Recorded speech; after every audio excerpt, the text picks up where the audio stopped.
Alright, this is a mold that I made quite a while back ago. I just made it from a piece of pyrite that came in one of those little gift bags like you get at a tourist stop. And I've made all of these from this same mold. I usually just have it out on my desk when I have an overpour. When I mix up too much resin and I need to pour off the last little bit so it doesn't just get wasted, I'll pour it in the mold, and that's how I came up with all of these different colors and combinations. This one is like black with some gold glitter. This one is a kind of a pinky purple color with some pinky purple glitter. This one's red with red. This one is clear and it's got some some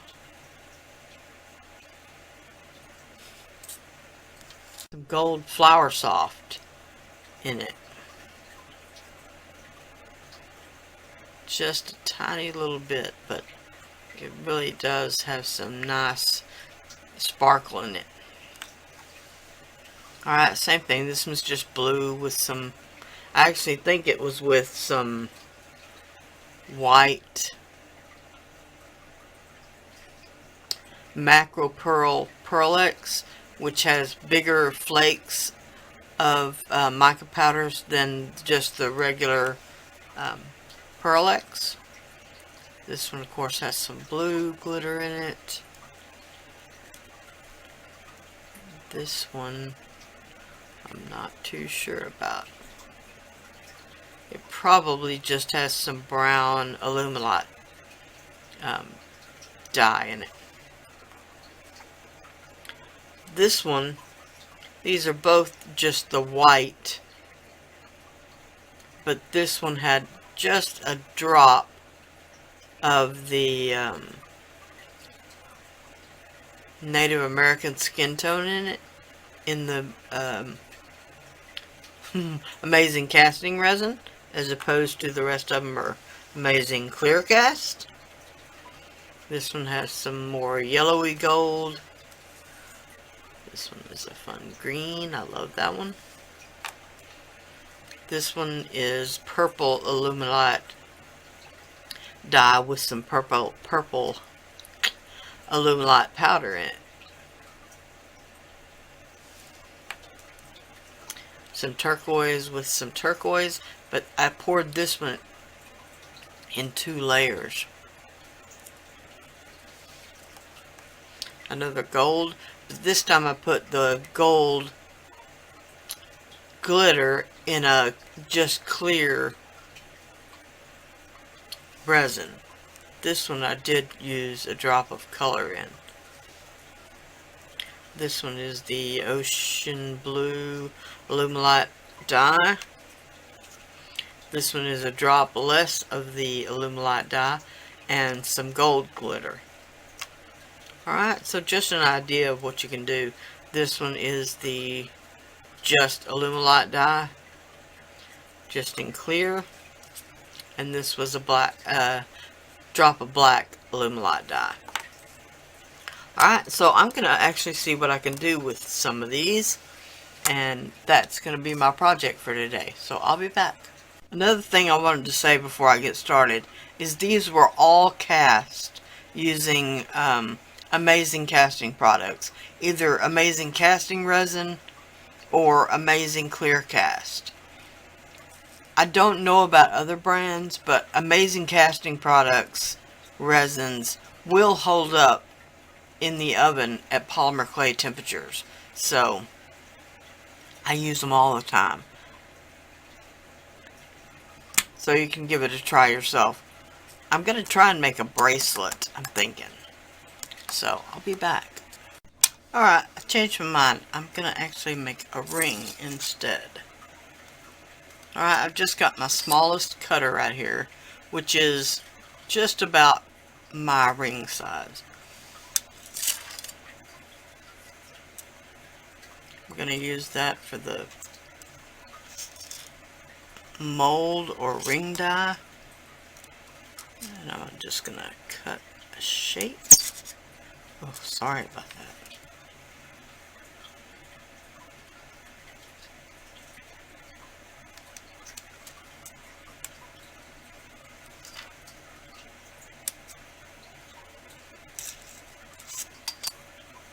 Alright, I created this pattern with one of the texture stamps that I received from Polyform.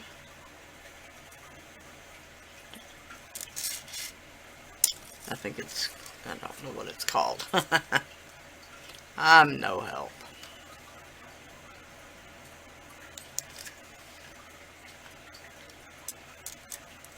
Alright, so I'm just going to cut 2 identical pieces, or thereabout.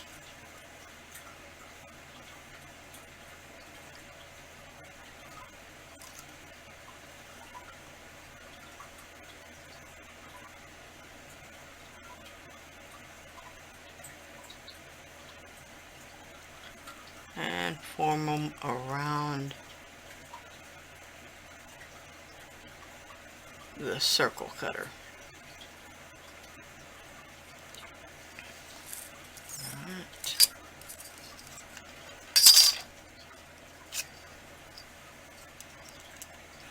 And I'm just going to take my blade and just kind of guesstimate where to cut.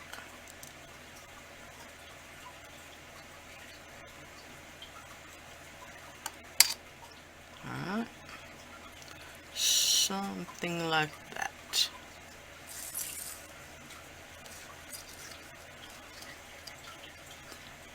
Cut this side a little bit shorter. That's a little better. Alright, now really that's about as thick as you need it. The thinner you make polymer clay, as long as it's baked properly and long enough, the more flexible it will be.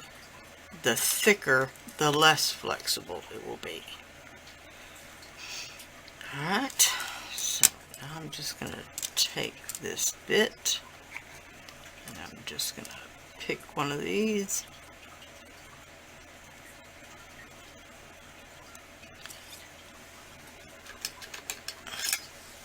I'm going to take my craft knife and just roughly cut the polymer clay to shape.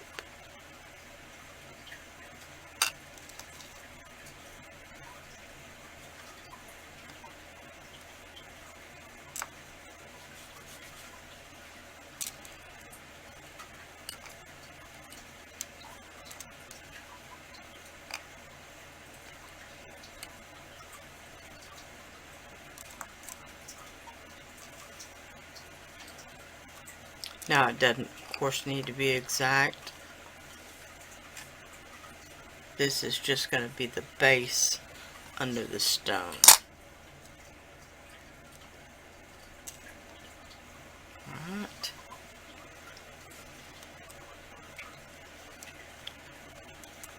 Then I'm going to take this other bit of textured clay.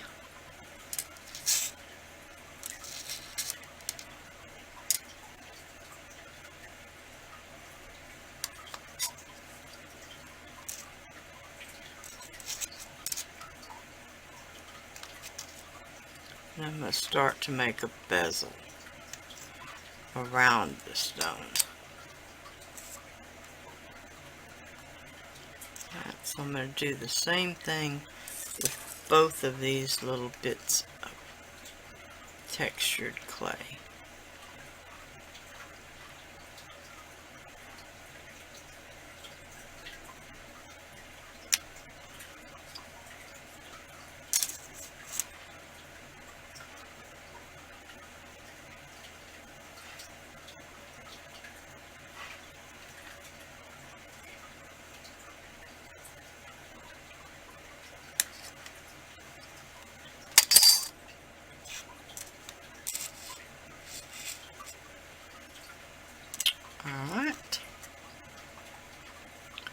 Now I'm just gonna start wrapping it around the stone. The one thing I want to do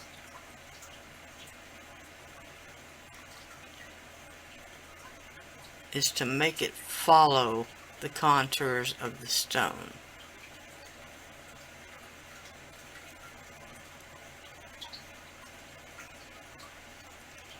But I want it to come into contact with this bottom piece.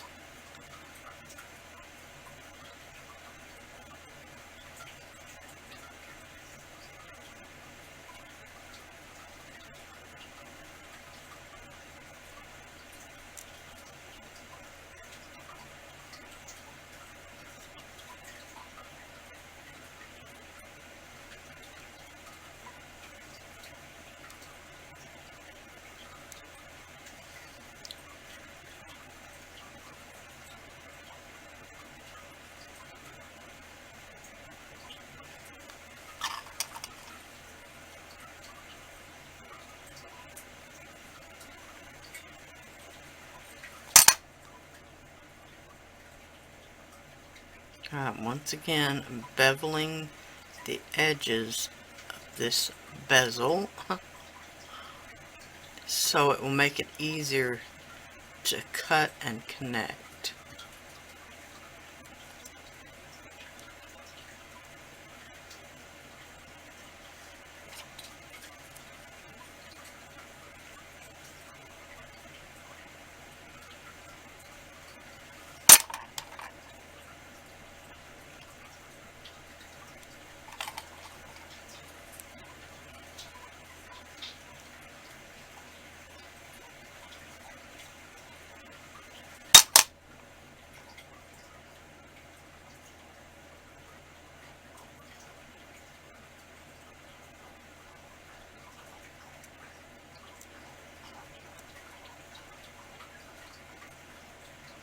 Alright, you can see it's pretty connected from the bottom, but the top edges are still pretty square. So I'm just gonna give a bit of a finger press around. I'm not really trying to do anything but soften the edge a bit. And then I'm going to alright. Here's how it came out. Really cute. But I really don't like this gold color.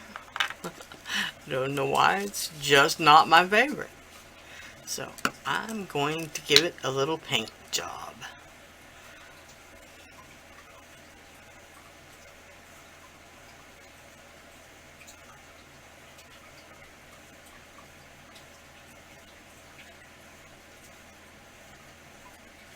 Alright, and I'll be back when this is done.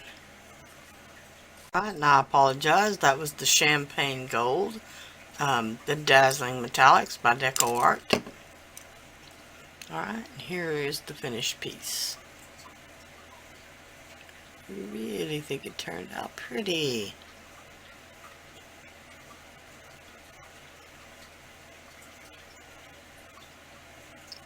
Alright. Thanks everybody so much for watching. Please like, share, and subscribe. Again, all my links are listed in the description box below. Thanks for watching. Bye for now. Alright. Here it is. I did add just a little bit of blue Silks acrylic glaze in just the recesses, just with a real fine detail brush. Alright, this can be done with any stone. This was just done using some amazing mold putty. If you find a stone, especially one that's got a lot of detail in it, you can just mold the stone halfway. You don't have to try to mold the whole stone. And that's what I did with this piece of pyrite. it was a whole stone, and I only did a portion of it. Alright. I think the ring turned out really cute. I love the way you can see the gold shine through the stone. It's a really nice effect. Alright. So, that's it for now. Please like, share, and subscribe. Again, all my details will be in the description box below. Alright. Bye for now.